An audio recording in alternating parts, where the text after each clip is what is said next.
Welcome into the show. I can't believe we're already a couple months into 2026. That means that I've got new data. So let's get you the most current housing market update. Let's get into it. Time to nerd out.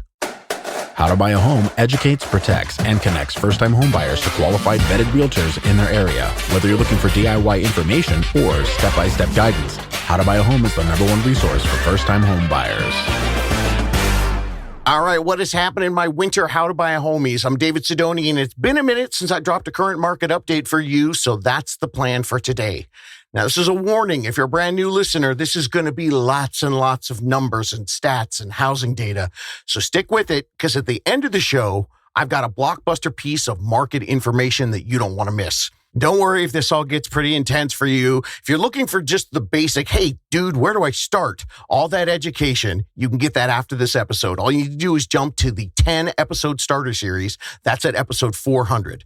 And right after that, there's a super informational 7-episode series that focuses on the financial preparation. That begins at episode 415. That all comes to you with clear, simple language in layman's terms, and then it goes deeper into the more complex and tactical ways for you to save for your home purchase. Could be a good refresher for those of you who haven't listened to that in a while.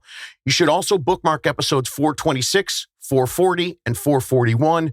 Those are your next best learning pieces to give you what is missing in most first-time homebuyer research that you find. Clarity. It's got real-world math for buyers from $200,000 to $2 million. All those episodes will be in the show notes. All right, homies, let's get after it.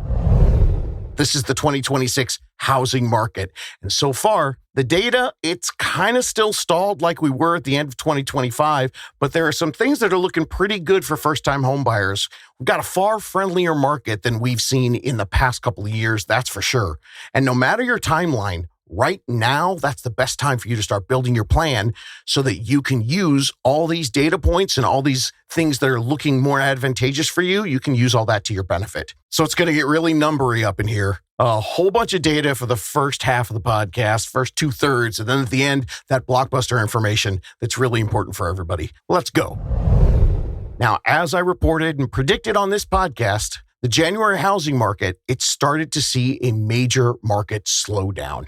Oh yes, the winter blizzards, they helped out too, really freezing a market that was already stalled. So nationally, home sales dropped 8.4% overall. Remember everyone, when you hear the stat on home sales, that statistic is not referring to the home prices. It's simply the number of homes changing hands. For prices, the median home price for single-family homes in January, it went up by 0.6%. to $400,300. Condos and co-ops, they saw their median price go up 3.8% from last January, hitting a total of $364,600. So as you can see, or I guess it's as you can hear, because I'm probably in your ear holes right now, the market data is different for different sectors and different styles of homes.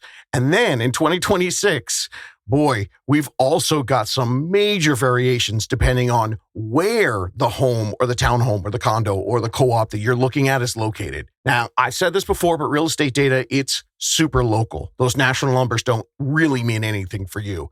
And right now, for the first time in decades, the entire country is split. We've got half the country in a seller's market who's got scarce inventory and more competition that are making the prices go up. And the other half of the country, it's a great buyer's market with more inventory out there, which means more choices for you when you're out shopping for homes.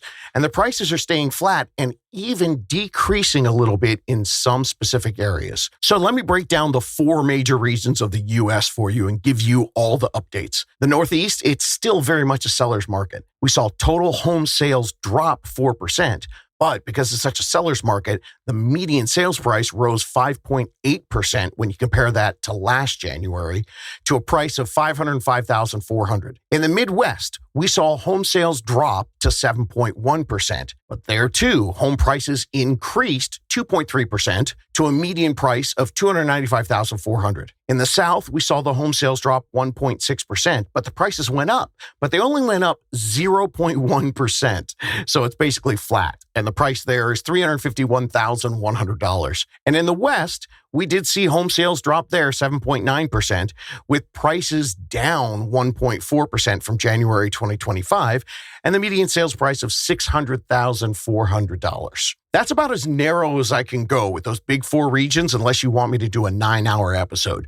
But there is one statistic that I can give you, which is going to help you get a local snapshot: days on market, or how long it takes for a home to sell. The way it works is the longer it takes for the home to sell, the more days on the market. Well, then that's a buyer's market, like we've got in Austin, Texas, where right now it's a whopping 106 days that homes are on the market before they sell. And the other top buyer's markets are San Antonio at 99 days, Fort Lauderdale's at 92 days, Miami's at 89 days, Honolulu's at 84 days, Houston's at 66, Dallas is at 77, and Atlanta is at 75 days on the market before a home sells. Now, on the bottom side of days on market, the lower days, these are the seller's markets.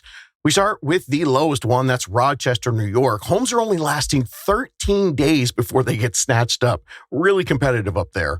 And next door in New York, in Albany, it's only 25. Allentown, Pennsylvania is 25 days as well. Richmond, Virginia, 27. Milwaukee, 32. Lancaster, PA is 32. Buffalo, New York is 32. Chicago's 38. And Kansas City, Missouri is 39. Now, if you didn't hear your city in the top 10 and the bottom 10, well, that means that you're somewhere in the middle. To find out how your local market is moving in 2026, now more than ever, you just can't look at real estate headlines to find out what's happening in your specific area. The places that you're thinking of buying, it could be completely different than the national numbers because we have such a vast split going on in the country. I reached out to some of my unicorn realtors to see what was going on in different parts of the country, and here's some of the results. I found out that in the Seattle suburbs, prices are down 3.25%, but the inventory is up 20.9%. And here's a really interesting stat that it gave me. Some you don't hear a lot: the key box activity for January.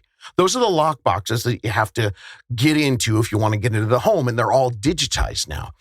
So in January, it jumped 38%. So yeah, home sales might be down and slow, but inventory's up there and the buyers are out looking. And my unicorn there gave me some great news for Northwest buyers. The Northwest Down Payment Resource Program for 2026, something that you can apply for and see if you can get grants and free money to help you buy a home. It's jumped 17.4%. There are more homes eligible this year, 17.4 more percent, that you can get cash back. I also talked to my Rochester, New York unicorn because I know they were, top of the list there for the fastest days on market. And yep, she confirmed it's super competitive with low inventory and high demand. But she also told me there's a new $10,000 first-time homebuyer New York down payment assistance program that came out on February 9th.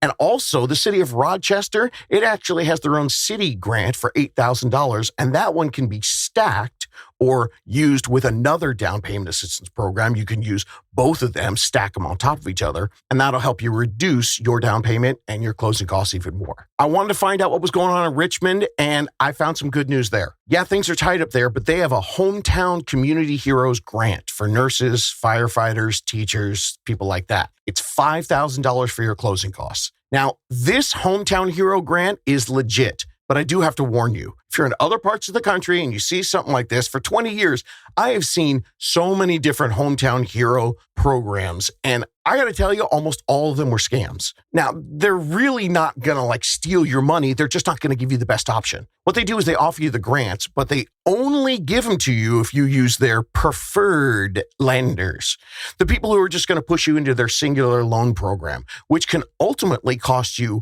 way more than the $5 or $10,000 that they offer with their grant, that one limited loan program. I've seen this thousands of times. What ends up happening is when a buyer ends up talking to a real unicorn-style lender, a true strategic advisor, someone familiar with all the different loan programs available to these deserving buyers, the Hometown Heroes, they find that there are other much more financially beneficial down payment assistance programs or just better loan products. And they're much more financially beneficial, save them a lot more money, and they end up being cheaper than these bait and switch operations preying on these deserving people who, let's face it, don't get paid enough, and they need to make sure that they reach out and they discover all the options and get all the guidance that they can. So the good news is my unicorn in Richmond knows that this specific hometown community hero grant for $5,000 that I told you about, she's verified it. It's legit. Salt Lake City, I got a great unicorn there, and they're reporting a flat market. She said that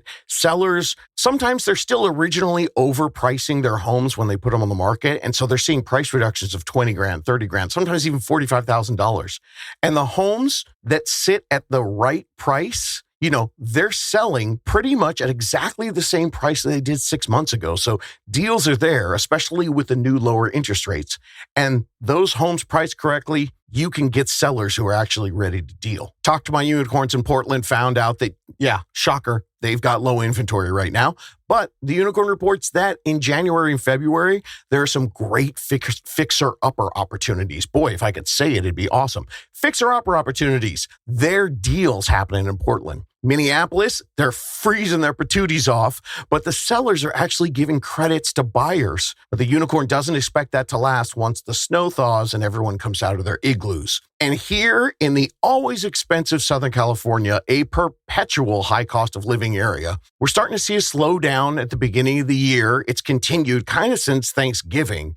But the good news is that for the first time in a very, very long time, we're also seeing sellers, they're starting to feel the pinch a little bit. They're offering concessions in the form of cash back to buyers to cover the closing cost. And that is much needed in these here expensive parts. Overall, nationwide for the past few months, that seems to be the trend. And looking back at 2025, Redfin is reporting that 62% of homes sold below their original list price.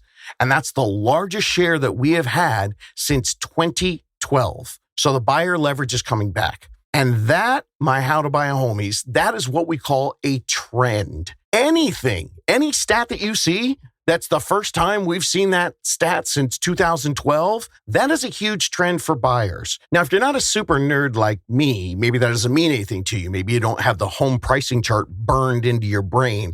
So let me paint a picture for you. Starting at the bottom left corner of the chart, you got one of those charts like the graphy things, with the arrows going up to the right. So we start at the bottom left corner in 1940. The line goes up diagonally to the right for 60 years. And then in 2008, that line plunged down. And then in 2012, it returned to its steady climb up the charts. The last time we saw prices do anything but climb, I'm talking all the way back since World War II. That was 2012. So a trend that hasn't happened since 2012, that's an opportunity. And as I reported here last summer, we are smack dab in the middle of the 2026 winter window of opportunity. And I know that some people might see a trend like this and they hear, whoa, things are going down. Dude, this is the beginning of the end of that crazy 13-year run up in prices. We got to be at the top now. Big reductions have to be coming. I'm going to wait for that. Okay, hold my beer. You know what? On second thought, I'm going to keep my beer. And we're going to come back to that discussion a little bit later on. Let me drop some more nerd knowledge on you so you can get the full picture before I address that whole waiting for something thing. Here's the stat I'm super stoked about. First-time homebuyer participation in January. Now, usually first-time homebuyers, they're about 33% of the annual home sales that we see. But in 2025, that dropped to 21%. And that was the lowest number in recorded history, like ever, since they ever started tracking it. And then we get to January 2026, boom, we're back to 31%. Almost to the usual average that we've had for the last 30, 40, 50 years. So I guess the revolution about affordability education is in full effect, and people heard about the winter window of opportunity. Feeling left out? Don't know what I'm talking about? No problem. Check out the winter window of opportunity episode 444. That's episode 444. Wow, JT, if you leave that last part in, did I sound like a total radio DJ there or what? And one of the reasons we're seeing the first-time homebuyer numbers punch up a little bit is because people are out there braving the cold. And one of the reasons that we're seeing first-time homebuyers brave the cold and punch those numbers up is because mortgage rates are finally cooperating. 2026 so far, the average 30-year fixed mortgage rate, it's hovered near 6%, way down, like the lowest we've seen in 3 years. Right now, as I record this, the national average for a 30-year fixed loan is 6.05%. And the FHA average is 5.65%. And these are the numbers that are the national averages. Our unicorn lenders right now are quoting FHA loans at 5.37% with only a 3.5% down payment. And thanks to these low rates, the stabilized prices, there's another data point that is moving in your positive direction. It's the Housing Affordability Index. Yeah, it's a thing. In January, it hit its highest point that we've seen since March 2022. More on the housing affordability stuff, that's in episode 443. And there's other opportunities for you as well. New construction homes, we're seeing some affordability happening there too. Now, of course, that's only if you're careful. I'll explain that in a minute. What we're seeing is 40% of the new homes have reduced prices in January this year. And that's not all. 65% of the new homes being built, they're offering sales incentives, like they're giving you cash back to cover for your closing costs or to cover for your down payment or to cover for upgrades in the home. And a lot of them are also offering these incredible mortgage rates. They're deals that come along with the builder. But be sure that you do research on this. Do not do anything with a new home until you have listened to episode 391 and 392. You have to listen to these episodes about some super sketchy traps. Listen to those episodes first, get yourself protected, and then find out if you can get these deals and if they're the right opportunities for you. Another piece of good news for you, in December 2025, we saw the number of cash buyers drop to only 29%. That's the lowest number of cash buyers since 2020. And then for the rest of the buyers, the ones who had to take out a loan, a mortgage to buy a house, the down payments that we saw for all buyers averaged 15.2% across the board. Yep, you heard that correctly. 20% down is not the norm. And when we talk about first-time home buyers, their average last year was somewhere between 9 and 10%. So no, buying your first home isn't just for people that are getting big help from their family. The stats don't lie. And I can tell you, every year here, even in the tough years, 24 and 25, we see thousands of first-time home buyers who do this all on their own, most of them discovering that there are affordable down payment options at 3%, 3.5%, 5% down, and some of them even finding zero down payment options, and some of them getting their down payment and their closing costs down to close to zero when they incorporate seller credits or down payment assistance programs, or both. And this isn't just happening for the $200,000 and $300,000 homes. We're seeing these happen in high cost of living areas too. Low down payment strategies are a great way to find affordability. So, two great things for you right there. Optimistic stuff, right? Cash buyer competition is down. And hey, first-time home buyers, you don't need mommy and daddy money to buy a house. Check out episode 426 for low down payment options.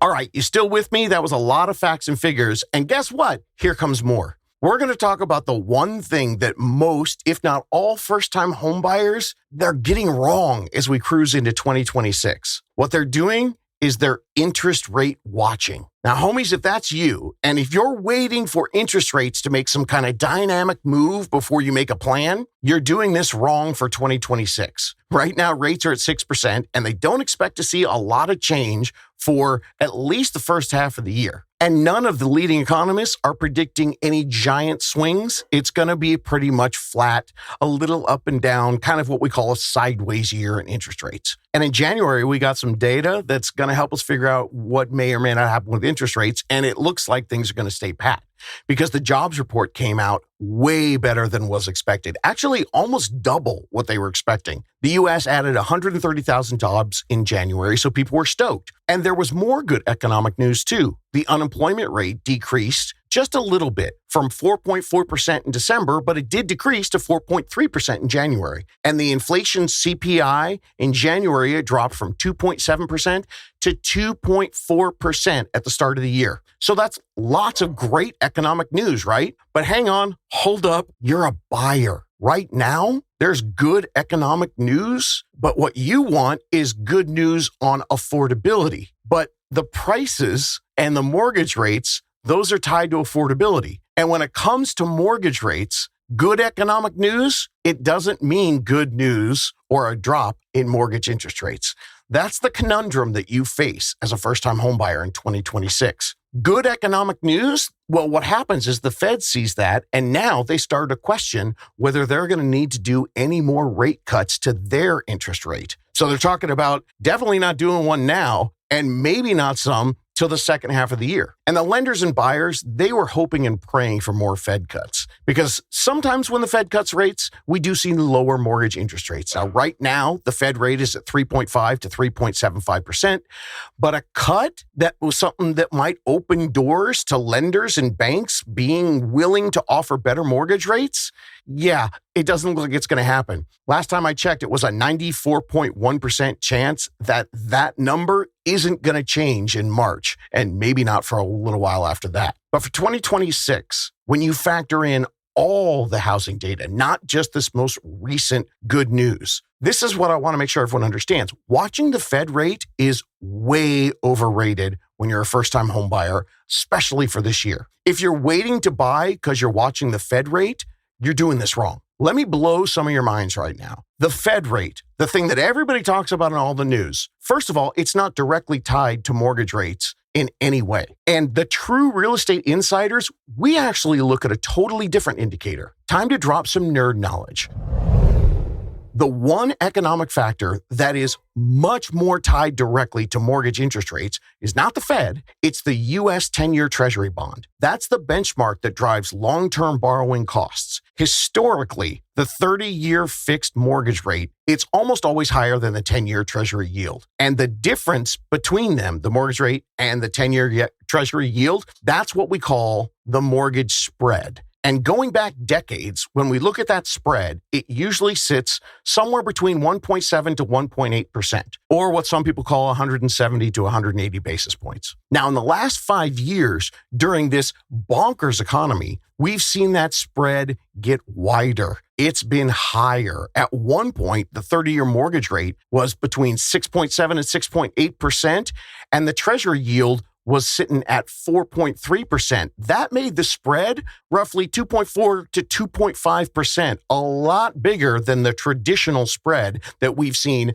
again, for many, many, many years. To update you where we are right now, mortgage rates are at 6.05%, and the 10-year Treasury yield is at 4.083%. So the spread, it's getting back to normal. It's at 1.967%. And it's that spread that the real estate insiders look at to really understand mortgage interest rate pricing. Now, are you confused yet? I swear, mortgage rates, it's like they make them confusing on purpose. So what we're looking at is bonds are the best indicator to know where mortgage rates are going. So how do economists, and more importantly, how do you follow that 10-year bond yield? How do you know when they're going to go up or down?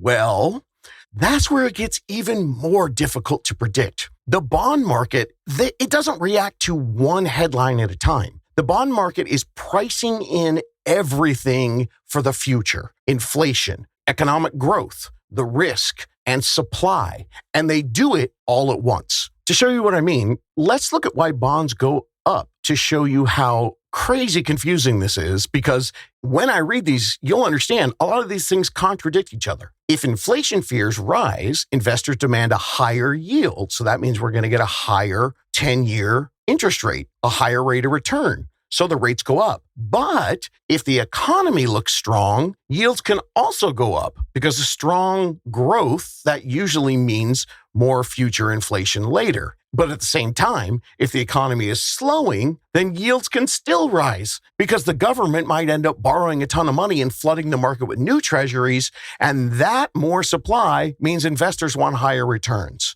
So, capiche? Comprende? You get it? I know, not even close, right? That's why what I'm telling you, and the whole reason why I'm giving you all this data right now, is that waiting for the Fed cut is not your best move. Because, first of all, the Fed cut's not even the best indicator. The bond yields plus the spread are way more accurate. And the movement on that is so convoluted with so many different factors.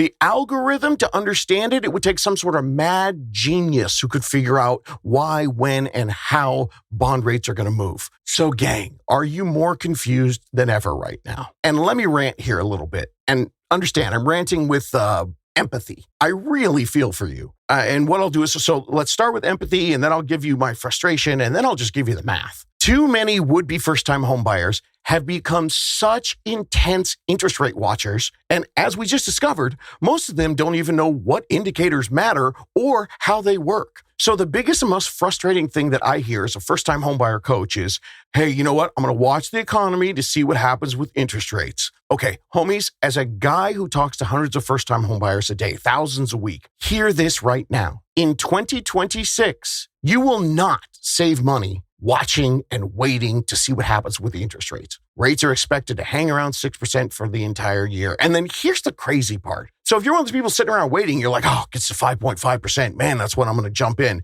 Cool. You and a million of your friends, which means all the buyers are going to flood the market, and that's going to raise prices.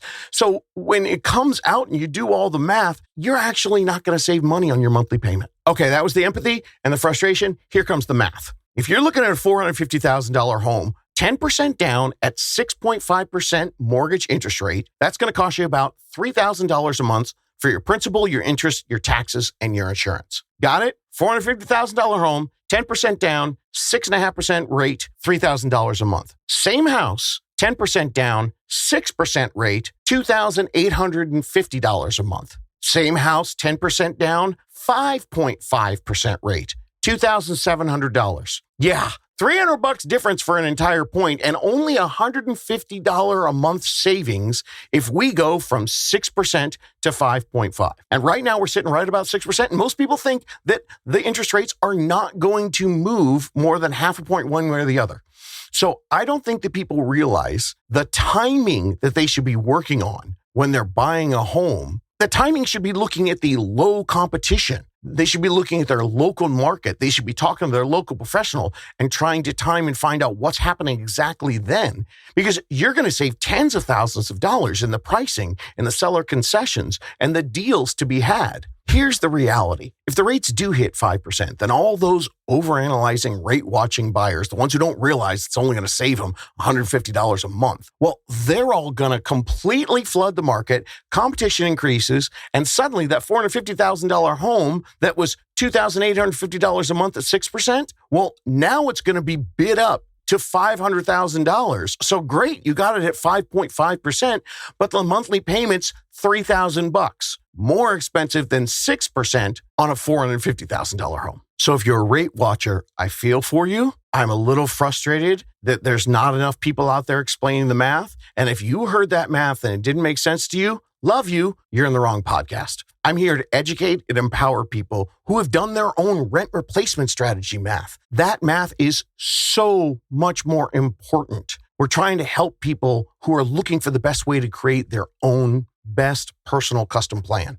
So if you come here looking to figure out when you can get a deal, all right, well, the best deal for you in 2026, that was January. And your next best option is February. And after that, it's going to be March. Now, there's a whole host of reasons for that, like the lowest interest rates in 3 years and less competition and all the stuff that I said back in August when I told you the window of opportunity was coming. But I'll give you an even bigger piece of information when I get to that blockbuster bonus market stat that I'm going to give you at the end of the show.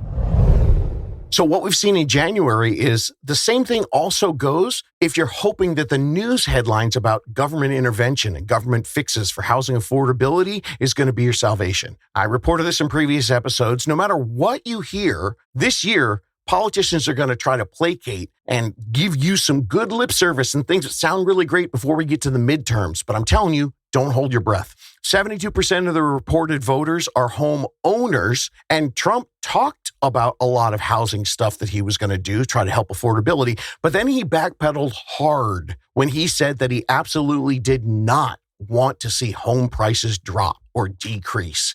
He said he wants to maintain the home values for the current homeowners who work so hard to get there. And maybe you heard about the January House passage of the Housing for the 21st Century Act, or the introduction of the First-Time Homebuyer Empowerment Act, or Trump's proposals for institutional investors to stop them from buying up homes and turning them into rentals. But what is the reality with all of these? Well, first of all, I'd say great. We really should all be glad that Washington is noticing the supply problem that we've got and the affordability issue that is just rampant throughout the country. But none of these are going to be immediate fixes to anything. And none of these are going to unlock the one major factor that's driving home affordability, the low inventory. At least not in 2026, and probably not in 2027 or 28 either.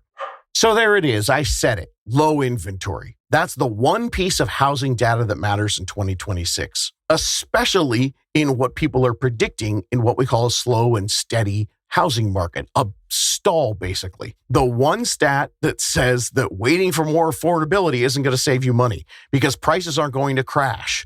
And it's all because of low inventory. The housing market has one constant that controls home prices. It's supply and demand. The United States right now, we are 4 to 6 million homes below what is needed. That's the supply. So even if demand totally dries up like it has recently, there's still not enough supply to take care of the demand because we're 4 to 6 million homes below. And gang, it's been that way since 2012. Low inventory, nothing else matters. When the winter thaws, the annual seasonal rise in home buying and selling that happens every single spring and every single summer, it's going to happen again. Slowly, the scared buyers are going to listen to this podcast, or they're going to find some other resource out there, and they're going to look for affordable ways to buy a home, and they're going to find some options. So homes are going to sell. Now, does that mean prices are going to take off in the spring and summer? I don't know. They could stay flat. But what most of the economists are predicting is that prices will continue to go up, even though that seems bonkers. Now, it's probably going to go up a lot slower than it has in the past. And the only thing that would change that is if interest rates dropped even more. And then it's like, oh, great. But you know what? That just means all bets are off, and the competition, they're going to come out, and that's when we drive the prices higher because we don't have enough inventory. People have been questioning me on this forever. Does that sound insane to you? Does it sound improbable that prices are going to keep going up? Are you thinking no way that can keep happening? Dude, I am so with you. You're right. It doesn't feel logical, but it's happened since 2012 because it's not about logic. It's about math. We're 4 to 6 million homes short of what we need. The lack of supply for 13 years has created a consistent demand for housing, and prices keep going up. It's illogical. It feels economically impossible. But there is math and data that I've been sharing for over a decade as to why this low inventory has created a market that doesn't make any sense, where home prices have consistently gone up since 2012. And that same low inventory, it's also the reason we're not going to have a 2008 crash. We're not going to have a correction. And this improbable long run-up, it's going to continue, or at the very least, it's going to stay flat this year. So no matter how many times I share this information, every year people tell me I'm nuts. I've been saying it every year since 2013, and people doubt it. People find other stats, and they bring me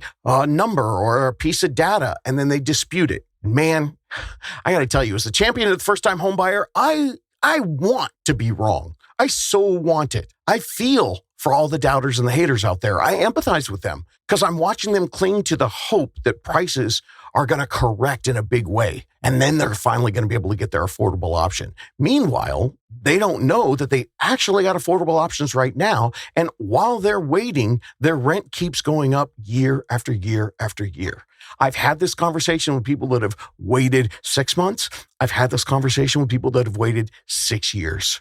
6 years is a lot of rent money. And the deal is low inventory is the only stat that matters. This isn't a theory. This is a fact. When you're short 4, 5, 6 million homes, nothing can really crush home prices. This is the only data point that matters. The rest is just noise. Let me tell you how we got here. In 2008, the stock market crashed, and we all know the housing market collapsed big time. And as a result, the people who were building all the new homes, well, guess what? They all went bankrupt, and so they just stopped building homes.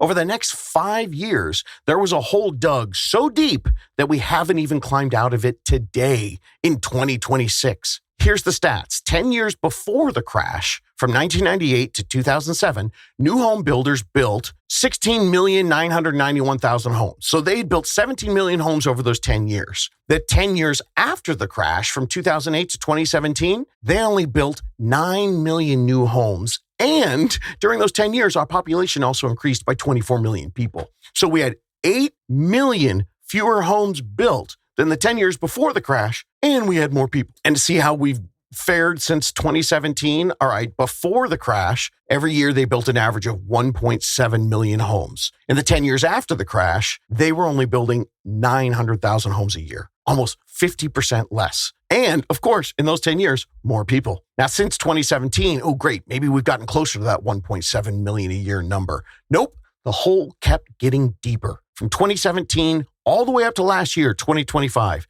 the average new homes that were built every single year was 1.05 million. Oh, and from 2017 to 2025, yeah, we got millions and millions of more people as well. So what does that mean? Well, more people, but we are still millions short of the homes that we need to make up for what is going on 18 years of low home building. There's not enough inventory for demand, plain and simple. And nothing has been done to make up the difference and fill that hole. So we're sitting with Economics 101, supply and demand. Right now, the new homes for sale, they're the same as they were in 2008. Only about 500,000 homes are on the market right now, new homes for sale. But that's not the number that you need to be looking at if you're trying to look at all the data and see if something's pointing towards a price big drop or a correction or maybe even a crash. See, today, the existing homes for sale, the new home sales are the same as they were back in 2008. But today, the new homes for sale, that inventory is only 1.22 million homes.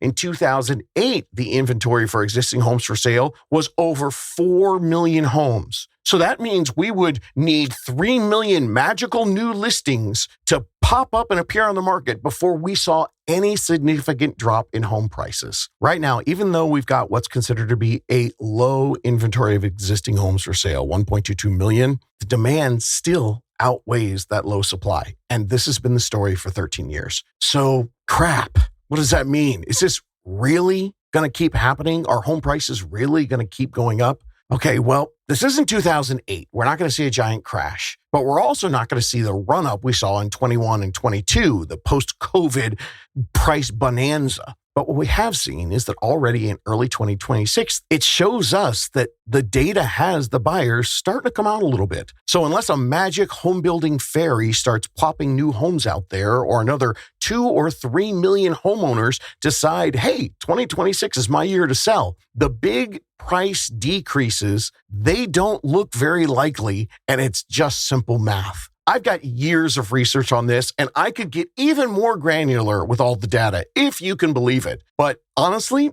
that's just a one-page summary of probably a 200-page report that I've been studying on low inventory for years. That's it in a nutshell. In fact, JT, play the drop right now. Low inventory. Yes, this data point has been so consistent since I started the podcast in 2019 that JT made a freaking sound effect because I was saying it so much.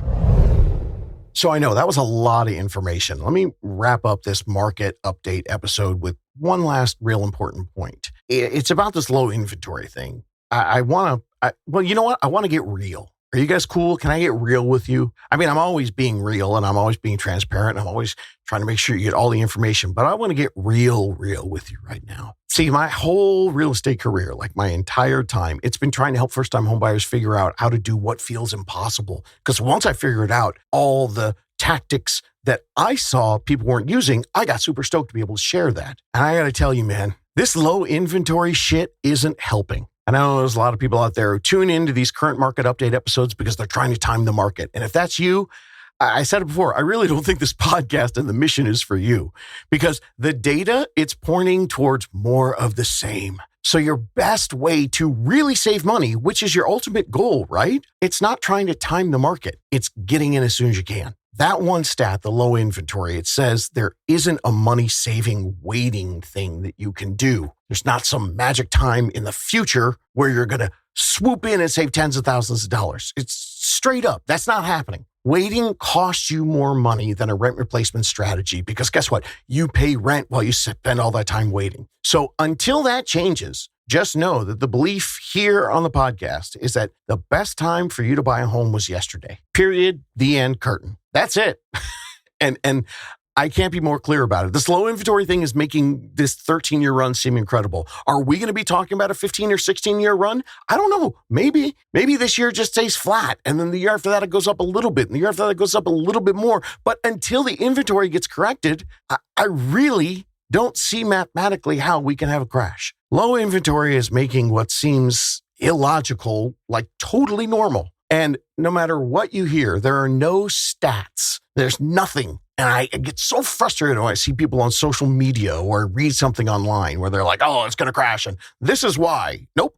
Whatever they said, it's not correct. It's not going to beat low inventory, no matter how badly you want it to happen. And man, I want it to happen for you.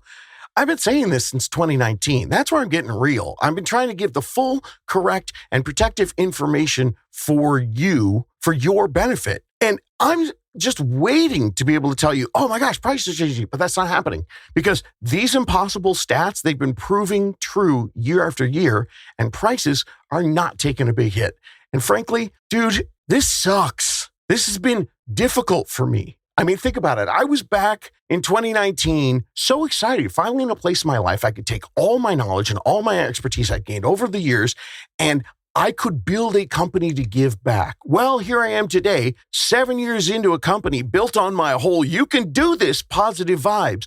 But thanks to the low inventory, every year prices go higher. Nobody wants a housing crash more than me. Man, I just think about it. My life would be so chill. I just wake up every day, record a podcast episode, give you the data telling you, oh my gosh, we got too many homes for sale and it looks like things are going to correct a little bit. So tell you what, I'm going to teach you guys what to do for the next 6 or 8 months to save your money. And then when prices start to drop, boom, we'll get you out there and you get yourself a hell of a deal. So if you're out there and this doesn't make sense to you and you're feeling emotions about this and you think there's got to be a crash that's going to save you, hey, look, I've been doing this for 7 years now and I don't coach or educate with emotions, math, data. That's what guides me. And I ranted a little bit right there, but seriously, what's been really interesting and for me uplifting is that the more difficult it's gotten for first-time homebuyers, the more inspired that I have become to share the solutions. And man, last year we had some incredible stories. In 2025, one of the worst years for first-time homebuyers ever. So as we go through this, if I see the stats change, I'll let you know. But until then, get in while you can. My goal is nobody gets left behind. Every year, I've watched the math. Rents rose, low inventory wasn't getting fixed, and prices kept going up. And I saw people who owned homes, new buyers who bought them. And suddenly I watched them enjoy stability, something that, we were all promised. As long as we worked hard, we were going to get that. But it got harder and harder for people. So I dug in to be sure that you all could find your own path to serenity. So what do we do here? We find the answers. We don't want people looking back with regret. And we want to build the smartest plans for everybody. And I know when you see some of the data, it sounds ridiculous.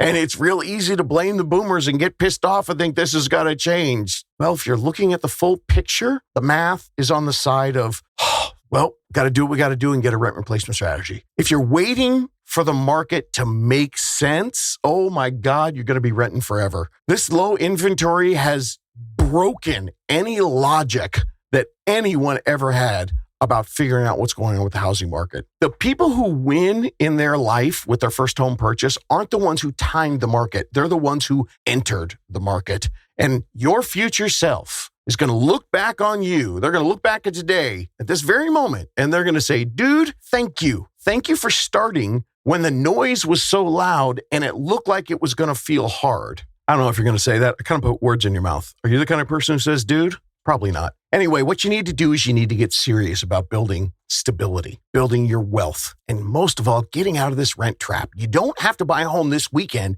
but you will absolutely benefit if you start your plan today. I'm telling you, for your best interest. Stop overanalyzing all the data, trying to time the market and get that perfect spot. And I know there's so many people asking the question, should I keep renting or should I buy? The question you should be asking yourself is, how do I optimize my living situation to build wealth long term? So be sure that you subscribe to the podcast to get all the latest housing market updates, and I'll get you everything that's going to be happening out there. Don't worry. We're going to stay up to date all year long. And if you're getting anything out of this podcast, do me a favor, please drop a review where you can to spread the word so that other renters out there who are looking for hope can find us here. I put all the resources I mentioned for you in the show notes, so go ahead, get started.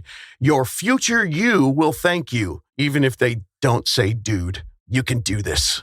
Looking for more DIY education or your own personal step-by-step guidance through the home buying journey? Since 2019, How to Buy a Home has been the #1 resource for first-time home buyers. So visit howtobuyaHome.com to get started.